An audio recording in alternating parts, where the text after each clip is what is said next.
If you enjoy listening to inspirational stories from people just like us, facing the fear and doing it anyway, then you're in the right place. My name is Claire Hill, and this is the No Rest for the Vivid podcast.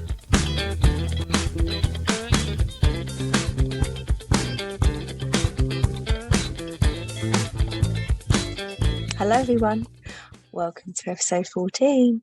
I'd just like to say I'm currently sitting under a table because the weather is so bad. I'm not being lazy. I'm just trying to figure out another way to be able to record the intros for the podcast in my office, because I normally have to record them in my bedroom because of echo. So I'm doing an experiment. I'm basically under my desk. I've got a cardigan over my head and I've got a cushion next to me. To be honest, I don't really know what the cushion's going to do, but maybe it will make it sound good. We'll see, won't we, guys? We'll see, you know. This is the thing, though. I'm moving and it's going to crackle against the microphone, isn't it? Sorry about that if it did. I'm really up against it with Christmas orders. So otherwise I would record it again. Jackson was poorly yesterday, so I had to take a day with him, which I actually really enjoyed because it was nice to, dedicate a day to my son in a way. If you're a mum and working, sometimes those days are really cool. However, I did actually have to work, but he was so good. He just played while I worked up in my old office. So we managed it. Bless him. He's fine today. So now I'm playing catch up and trying to get a 10-hour day into 7 hours. So I can't recall this again. That's the long and short of it. It's bloody boring, isn't it? I do apologise. I've got the wonderful Josie May on this episode, and she used to be a social worker. As you know, I used to work in education. So we had a little bit of the public sector commonality there, and she's really inspiring. I'm going to apologise to you, Josie, as well, when you listen to this episode, and to all of you, how much I gush about Josie, because I first was introduced to her by Emma Isaacs over on the Creative Ways podcast, which is I'm a huge fan of Emma and her podcast. As you know, she's been on this one and I've been on hers, and I found Josie and I watched Josie, and I am manifesting. I did say to Josie, I am manifesting the big bucks to get to work with you, because she really is just, everything she says is just gold. And the way she articulates through this podcast is amazing. So I really hope you enjoy it. We do talk about miscarriage, as unfortunately Josie has suffered quite a few before she became an entrepreneur and worked for herself. So just be mindful that if you have experienced something similar, you might find that a little bit upsetting. But Josie's just so inspiring. Honestly, loved talking to her and loved this episode. And yeah, before I forget, please rate and review the podcast. I get so many messages about how much you all enjoy it. Again, I feel so bad saying it, but can you copy and paste and do a review on Apple, please? Thanks. But I am opening my one-to-one coaching slots again in the new year, because I'm going to have some spaces. So if you'd like to be on the waiting list, just send me a little message on Instagram or email, anywhere really. You just look at the show notes. You know where to find me. So I'm going to get back to packing up orders, and I hope you enjoy the episode. Hey, Josie. Hi, welcome. Hello. So happy to be here. Oh, thank you so much for coming on. I was just, before we just started recording, I was gushing a little bit about you, because I have my first introduction to you was through Emma Isaacs' podcast, the Creative Ways podcast. And as you know, we love Emma, and Emma's been on this podcast now and I was on hers. So it's all it's lovely, but I was very inspired by your story. So the fact that you said that you'd come on is really, really wonderful. So thank you. Oh, thank you. Cool. Thank you for asking. No, you're welcome. Absolutely. So for people who don't know who you are, what's your name? Where do you come from? And what do you do? I'm Josie May. I am a business coach and strategist, and I come from Manchester in England. And I work with female entrepreneurs who market their business online to support them to create more flow and more wealth in their business. Oh, wow. That's such a good line. You just literally, you do a good job because you've just reeled that off like that. That's amazing. I need to practice stuff like that. Amazing. So how did you get into this? Small business coach and strategist. How did you get into that? Because that's so specific, I suppose, of all of the different coaches out there. Yeah, I suppose what I found was that, a massive part of being successful in business is your mindset. However, like 80% is your mindset for sure. And I do a lot of work with my clients on mindset, but without a strategy, I find that my clients feel like they're blowing in the wind. And so I am a very naturally masculine energy person. So I know we might talk a little bit more about this, but masculine energy is like plans. It's like taking action. It's like organizing things. And that's my natural go-to. I've always been an organizer, a planner, somebody that takes action. And your feminine energy is your creativity and your flow and your passions. And I really have to work at that. I've got so much better now, but I really have to work on creativity. Like, obviously it comes naturally to you as you have a creative business. But for me, it's something that I really need to work on more. And what I found is when clients came to me, I attract a lot of creatives because I can organize them pretty well and I can create a strategy or support them to create a strategy.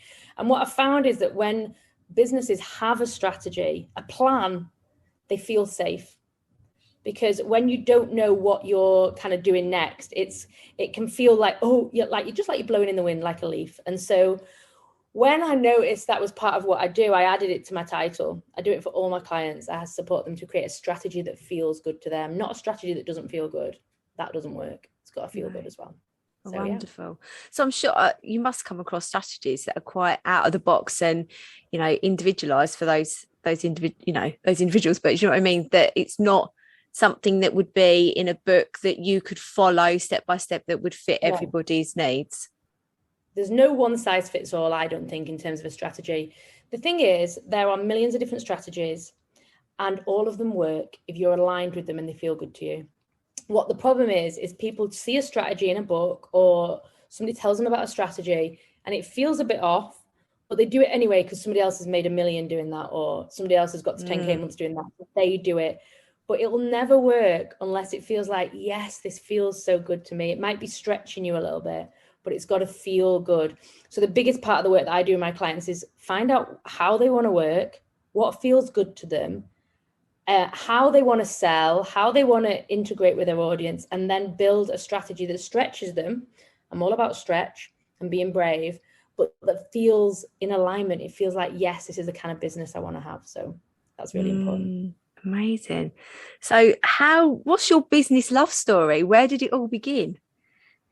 So it all began, I started off as a love coach. Wow. And so, I didn't know that. I know. Did you not know that? Okay. So basically I did my coaching qualification, and when I was doing my coaching qualification, one of the things they said is to niche down. And I know you love niche. Yes, niche I do. And they were like, I just wanted to be a life coach. I wanted to help everybody, but they were like, niche down. Like, where have you transformed your life? And for me, it was love. I'd struggled with dating. I'd been in relationships that weren't great for me. And when my eldest son, me and his dad split up, I decided to put some work in, and I did a lot of self-development, a lot of self-love stuff. And I went out there dating from a different mindset. I went out there with boundaries, with confidence, not needing a man, but desiring one. And I quickly met my husband, and a lot of my friends used to come to me for advice about love, and because I'd completely shifted my experience of it. And so I loved talking about it. I was like, oh my gosh, I want to be a love coach. And so I did that for 2 years. I still have a couple of love coaching clients, but I don't advertise it. It's just referral only. So my old clients have gone on to have babies, get married, get engaged. Like, I've had a lot of amazing success with the love coaching. However, it's very emotive. It's very emotional work because you're dealing with, a lot of love, sometimes feelings of rejection. And I am a sensitive soul, and I take on other people's emotions. And I was getting to the point where I was finding myself worrying about people at No. night. I don't know how I did social work, child protection social work. We can talk about that in a minute. But and so I was attracting clients that were entrepreneurs, and because my coaching business was going well, they were also asking for support around the business. Because as you know, with coaching, somebody comes to you for one thing and you end up supporting them with everything, because your business can't go well if you're having relationship difficulties, or you can't find a relationship if your business is really struggling, for example, or whatever. Yeah. And so I found that I was helping a few clients with business things, which I was really enjoying. It was like my zone of genius, because I'm so good at creating plans. It comes so easy to me. It was really helping, and their business started to boom. And then I got a contract with I got an email from the coaching company that I did my training with, and they were looking for coaches for their team. And I'd had a really good experience learning from them. And they were looking for business coaches. And I applied really thinking that I wouldn't get it. And after like a round of like 3 interviews, I got the position. So I was still working for myself, but I got a contract with them. So I still had my own business, but I got a contract with them. And I solely worked with them for like 18 months. And it was amazing, because I got to work with over 150 women, from women starting out their business right at the beginning, all the way to women making 7 figures a year. I got to coach on the spectrum with all of them. And my coaching came on a million times. I learned so much. I learned from this multi-million-dollar a year company that I was working for. But I also learned what wasn't in alignment with me. And I kind of created my own system as I was working with all these women that felt good and in alignment with me. So that's how I came up with my MAPS method, which is the method that I use in my coaching. And from working with all those women. And then I went out on my own again, fully on my own again in July last year, and have been doing my own thing since. I'm better doing my own thing. I like to make my own decisions and choose to do things my way. Yeah, it's pretty freeing, isn't it? And obviously another similarity we have is the fact that I think the biggest is where we used to work and the life that we used to have working for the public sector. So I was in education, and one of the roles I did was safeguarding, and you were a social worker.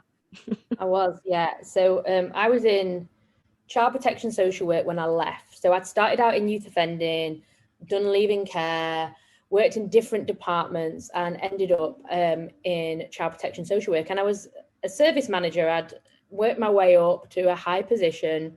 I've always been ambitious. I've always worked hard, and I've always cared. You don't go into social work unless you want to make a difference in the world. And it's the same with education. Like, we do it because we want to make a difference. And also because I was taught to get a job that was, my mum's in education. I was taught to get a job almost for life, where you're set up, you've got security. But it's an illusion, because, every promotion that I got, I probably got like a $2,000 pay rise or something, and probably did an extra 10 hours a week. And so my hourly rate would go down. Yeah. And by the time, I left social work, it was like 4 years ago now. I was a service manager. I was earning like 45,000 a year, and I was working 60 hours a week, and I was exhausted. And it's an important role, but I don't think that our bodies, I don't think our energy systems are made to take on so much trauma. Because when you hear about stories, you're working with a family, you take on part of that trauma. And when you're holding it all within your body, I just don't think we're made for that. It messes with your insides. And I particularly know that because I got married in 2015, and we started trying for a baby straight away. And in 2 years, I had 4 miscarriages, back to back miscarriages. Oh, that's terrible. And when I look back, I have so much compassion for that version of me, and no wonder my body at that point couldn't hold on to a baby. My stress levels were too high. I was my nervous system must have been so to, just to keep going, like miscarry, keep going in work the next day. And we went for tests because I was assuming it was my age. At the time I was 35 to 37 when this happened, and I was thinking, is it my age? Which is ridiculous, but that's what I thought.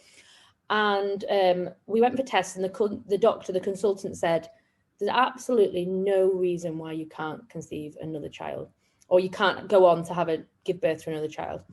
And my husband said, could it be stress related? And she said, never underestimate the impact of stress on your body. And at that point, I'd already started my coaching business. I was doing it on the side. And my husband said, leave your job. Just leave your job. And it was like almost like, which is crazy because I'm such an independent woman. It was almost like I had permission. Someone had given me permission. And so I handed my notice in. I had 3 months notice. And I left my job on the Friday. And on the Monday, I found out I was pregnant. And my son, Wilf, is now 3.5. It's giving me all goose pimples. God. So, I probably wouldn't have left my job if that or something as powerful as that hadn't happened to me, because I needed to get away. And this was like proof to me, like, you have to get away. And I think, sometimes in life, terrible things happen. And I really do believe that everything's happening for us, not to us. And it can be difficult to see sometimes, but I see now that those miscarriages were needed for me to take action. Otherwise, I'd still be in social work. I'd still be there because I needed security. It was like I needed security, but by having the miscarriages, the security was being taken away from me. And so that was like a big step for me to actually go out and do business on my own. And the thing is, once you start a business and you take that big step of just going for it, your bravery muscle increases. It's like, now I'm super brave. I'm like, it's one of the things that I do with my clients. It's like, help you to take big, brave action, because the more you do it, the better you get at it. And in order to be successful in business, you've got to be brave, like really brave. Yeah, really brave. It's one of those things. I mean, I know it's on a smaller scale, but you spoke about in your stories about when you're doing reels, because you were like, I don't like doing reels. And I mean, this is obviously in business world, this is bottom of the list of bravery things, but that's how people can start off, by practicing. Visibility. Probably that was one of the hardest things for me, was visibility. And reels is all about visibility, isn't it? It's like what people will think. And I think especially for businesses like ours, where all our marketing is social media, like that's where we find our clients and customers, then we have to be visible. And being visible requires being vulnerable. Yeah. Because people are going to judge you. Yeah. And I'm a people pleaser. And so that was big for me. Like, what if people don't like me? And, I've learned over time to accept it more, that not everyone's going to like me. And I always think, not everyone likes Beyonce. And if not everyone likes Beyonce, I'm cool with not everyone liking me. That is, it's it's actually perfectly said, because it's so true. And yes, exactly. There's nothing else to say about that. Crazy enough to not like Beyonce, then I'm, I can handle them not liking me. Just put myself in a box with Beyonce. Yeah, exactly. I love that. So, I mean, when I went into, there's people that listen to this podcast that actually are, they either work for their education or work for public sector or working in another corporate job. And I think it's obviously really scary to leave that kind of, this. I felt secure because I had a salary, but that was in the only way that I felt secure. I didn't feel secure in my ability to even be an assistant head, even though, and it's the same as you, I've been promoted quite quickly, and I still didn't feel valued. I still didn't feel like every hour I was putting in was recognised or was getting me anywhere, because actually a promotion's not getting you anywhere in terms of how you feel with your self-worth a lot of the time, isn't it? Because you're going back to yourself. It's promotions meet our need of our ambition and doing the best we can. But what I found, and particularly I see in the public sector, is that the expectations on you rise as you, so like you become an assistant head, then they expect you to work out of hours, they expect you to work into the evening, you know, they expect you to get that report done even though you're giving it at 5 and it needs to be in at 9. Yeah, in my contract it said there are no set hours for assistant head teachers, so there was no expected, this is when you finish, like in a teacher contract, that it says on there you will be expected to work the hours that is expected of that role. That's it. Just words, no hours. Yeah. And that just shows like how, and you know, it's a very difficult situation for the people that in leadership in the public sector, because there isn't enough funding. There's not enough teachers, there's not enough social workers, there's not enough nurses, there's not enough police officers, there's not enough of anyone.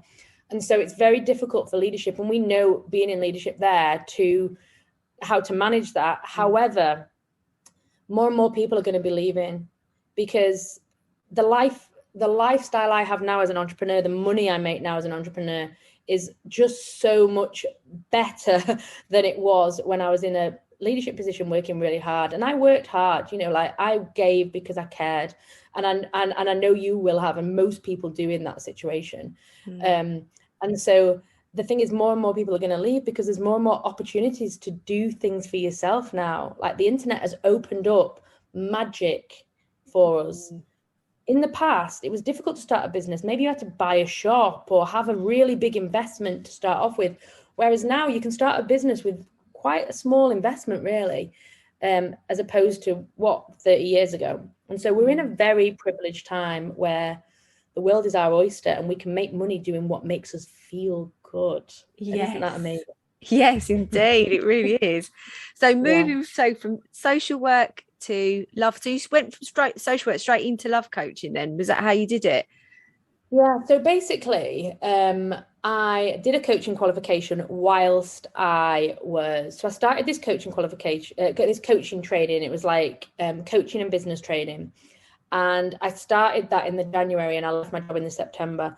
And so I'd started coaching from about the April time. So I started selling coaching packages from about the April time.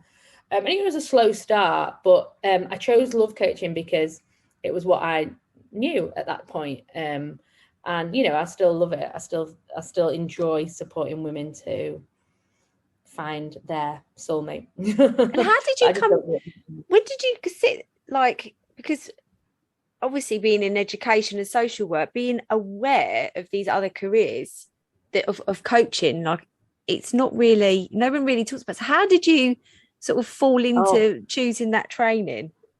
This is a good story. So for years, I have always been into personal development. My mum has always been into personal development. She's a lecturer at university. She's a nurse by trade.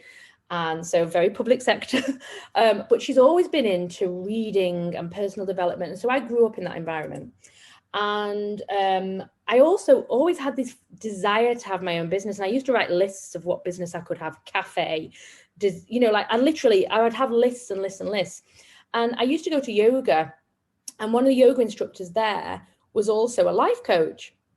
And she'd said at one of the end of the lessons, if you're interested in life coaching, follow me on Instagram.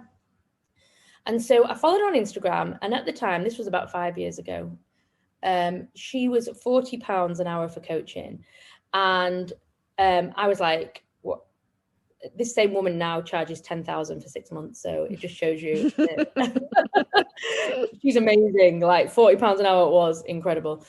And so I started having her for life coaching, and I was telling her, look, I want to start a business, but I'm really not sure what it is. So I knew about coaching because she was a life coach, but I really thought life coaching wasn't for me because they got paid £40 an hour. And I thought the amount of time they actually do coaching, that wouldn't add up enough to cover my bills as they are now.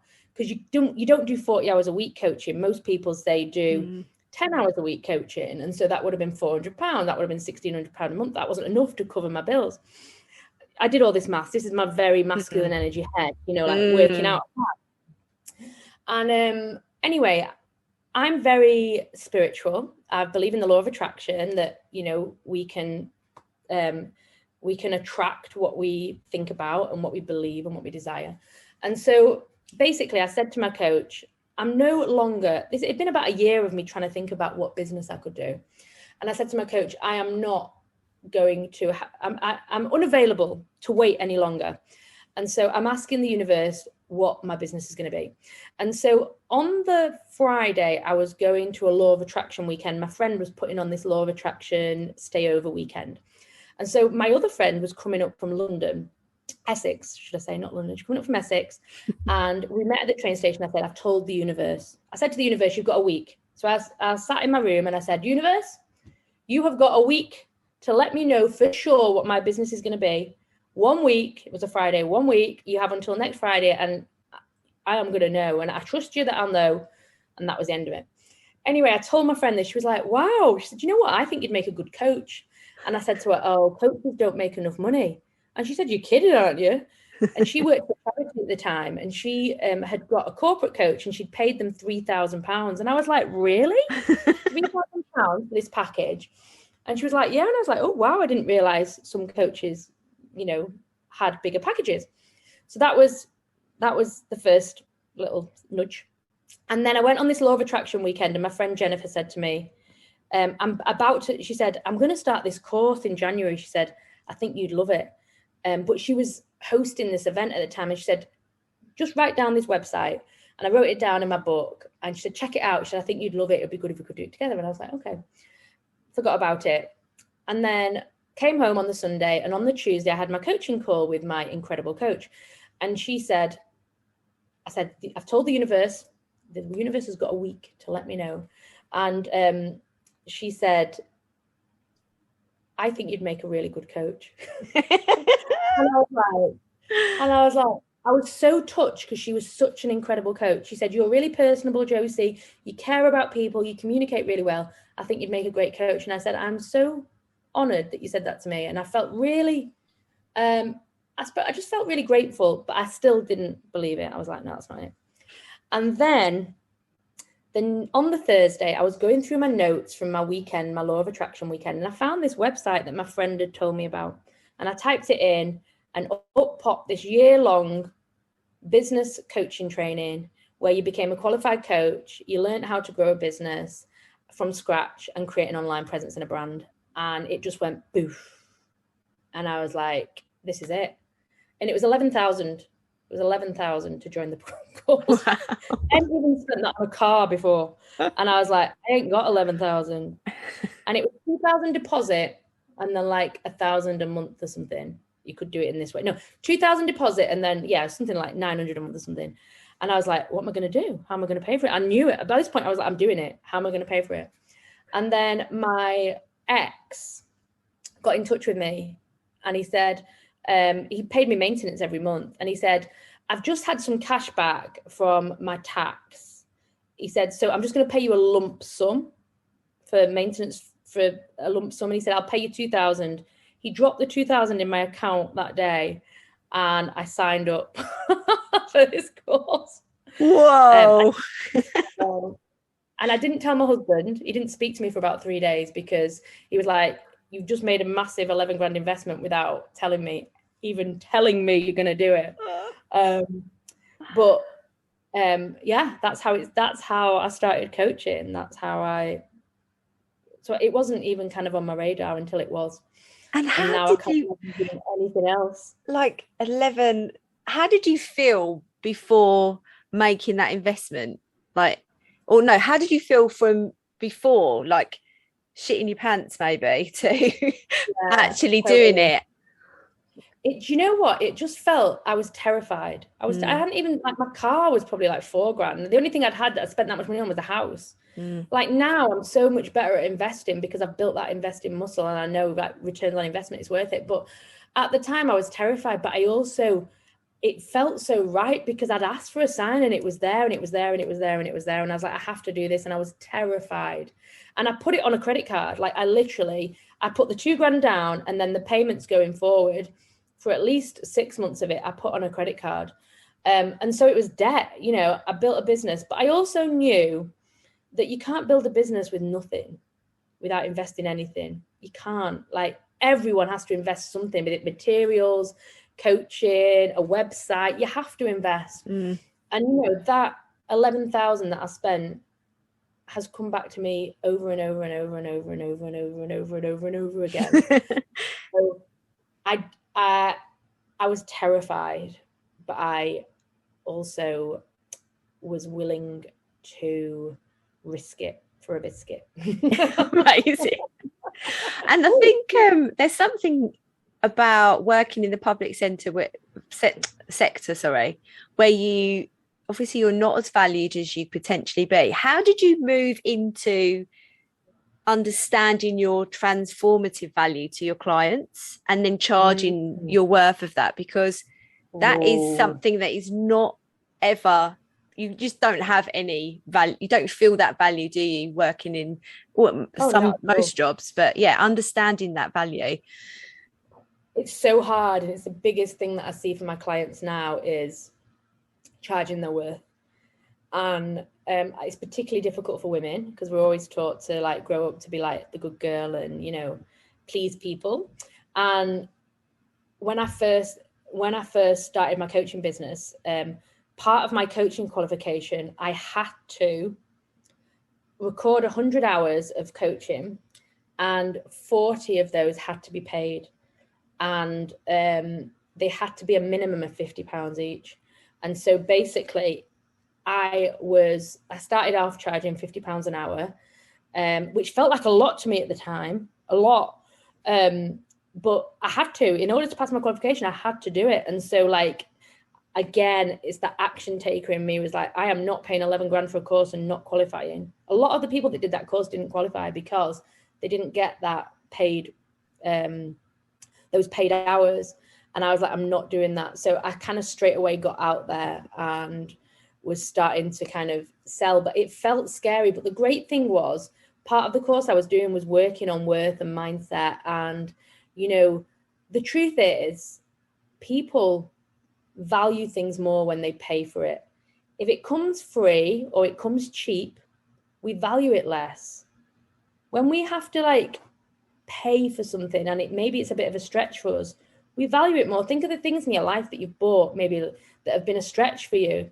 We value them more because we had to work for them. Whereas, you know, free things or things that are cheap, often we don't value as much. So you're actually doing your client, if you're in coaching, you're actually doing your client a service by charging your worth or by being a stretch for them, because they show up.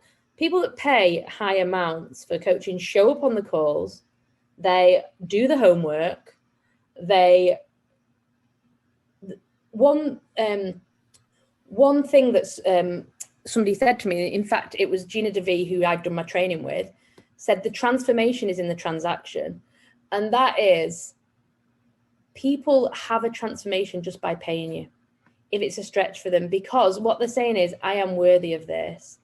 For a service, like I believe in myself. Especially for coaching, when they pay you, they're saying, I believe in myself. It's not even the coach. You're saying, yeah, I believe in the coach, but more they're saying, I believe in myself. Because what we all know when it comes down to business is that you're the one. You can have the best coach in the world. You can have the best strategy in the world, but you're the one who's going to make it work or not. And so there's a big transformation just in that transaction. Before you've even done the work, your client or customer is saying, I believe in myself. I believe I'm worthy of this. And that's big in itself. And that is also very linked to money mindset. And you've got your Money Mavens podcast with Charlotte, which is fantastic.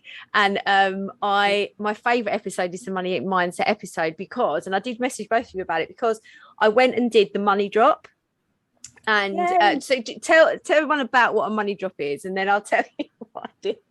So a money drop is basically taking a note of some sort. So in the UK, like £5 or £10, or if you're in Europe, euros or dollars or whatever, wherever you are, taking a note and basically dropping it somewhere and leaving it to just trusting that God, the universe, source, whatever, nature will take it to the right place.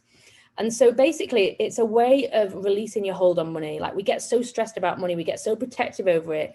And when you let it go, you allow the flow. And in order for the flow to come in, you've got to allow the flow to go out. And so a money drop is a way of just kind of practicing allowing the flow of money without any connection to it. So basically you go and drop money somewhere. It can be in a park, it can be in a supermarket, it can be anywhere, and you just let it go with love. And it's a struggle. A lot of people struggle. They try and control it. They try and put it somewhere where they know somebody worthy will get it.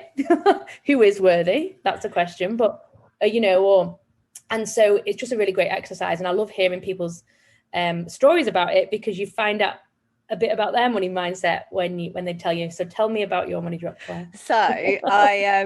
So listening to that, so there's a couple of things I've done from that podcast. So I will put the link to it in the show notes, because it is a really fantastic episode. The whole podcast is brilliant, but that episode I really enjoyed because about, feeling richer. So, how there's certain things that I will do now because I'm like, that makes me feel rich, like putting a candle on in my office, like little things like that don't cost much, but they make me feel really rich. Yeah.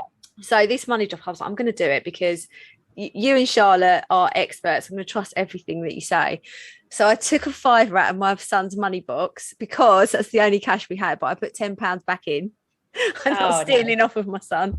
And and then I went, and this is the thing, I did control it slightly because I wanted it, because we had to go to like the local shopping centre, and I thought, what am I going to do, just drop it out of my bag? And then I started panicking, like, I'm going to drop it in Sainsbury's, or am I going to drop it in like, in the car park, or what am I going to do? And then I just thought, when would I have needed a smile? So I did control it, and I was like, when I was really breastfeeding Jackson and needed nipple shields.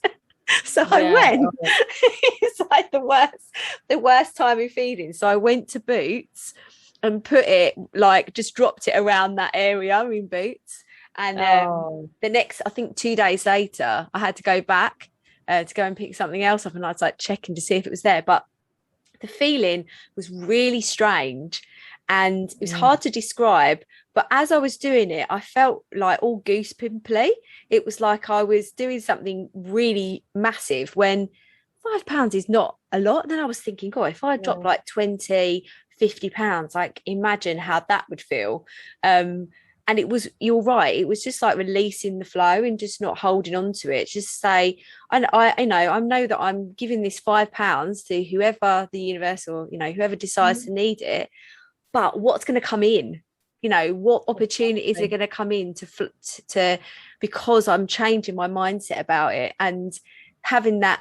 I talk to my husband a lot about that lack mentality, and he says, oh, we can't afford it. And I'm like, no, we can't say that. If we want something, we will fight. The money will come to us because we're good people and we do good things with good people. I mean, he works in the homeless strategy team at the local authority. So for him, it's all about lack. When you're working with homeless people, the comparison of, what we've got. But I'm like, but look at our lives, look how rich we are right now. And then I'll get some orders, or I'll get a coaching opportunity, or I'll get this, or I'll get that. So it's all like, this all comes in, and it's just being grateful for it. It's amazing. And trusting that that's going to happen, and believing it's going to happen. And, it does take a shift in energy. And it's like a big part of the work I do is money mindset, because I have transformed my money mindset. I used to be so in lack. I used to be so fearful. I waited for the 15th of the month so I could get paid. And the money came in, and all my bills were out on the 16th because I wanted to make sure it was there. And, and now having a business, you've got to get used to the roller coaster of income. And sometimes it's higher than others. And you just don't have that security in the same way. But I trust that my needs are met, that everything is working out perfectly.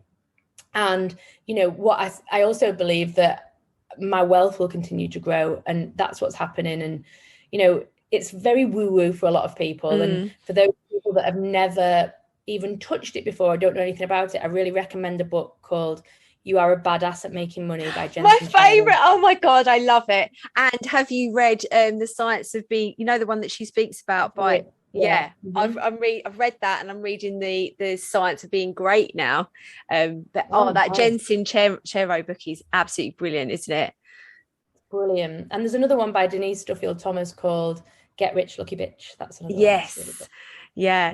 But these books are very I'm reading another one by Rachel Rogers, How to Be a Millionaire, and she's fantastic as well. I think it's just exploring, and again we've spoken briefly at the beginning about the feminine and masculine energy of running a business, but it's also about money mindset and shifting how you feel about all of it. And I like, again, you taught me on one of your masterclasses about feminine and masculine energy, and it really transformed my way of thinking, because I didn't realize how masculine. I mean, I was a trained maths teacher, so everything that I love a spreadsheet. I love adding up the numbers and having a plan and being quite analytical about things. But it didn't actually sit with that creative part of me. But I didn't know how to move that creative part of me into a more strategic formation in a way. But then you taught me about feminine and masculine energy, and then I was like, oh yeah. And I think most women, not everyone, but most women, even if you are a creative, in our society are more leaned into the masculine energy, because it's what we're taught in school. It's kind of what society appreciates. But the more you lean into your feminine, and feminine is creativity and trust and desire and passion and all those good stuff, the more you lean into that, the more inspired you get, the more excited you get about life, the more passionate you are about your business and everything else going on. And when you're in feminine energy, you're grateful. You're grateful for the abundance in your life, not just money, the abundance in your health and your friendships and all the other areas of life that aren't just money. You start to appreciate the abundance that is everywhere, the wealth that you have in every area. And the more you start to appreciate that and value it, the more you see more coming. Like, what we focus on expands. So focus on the good stuff. Yeah, it works.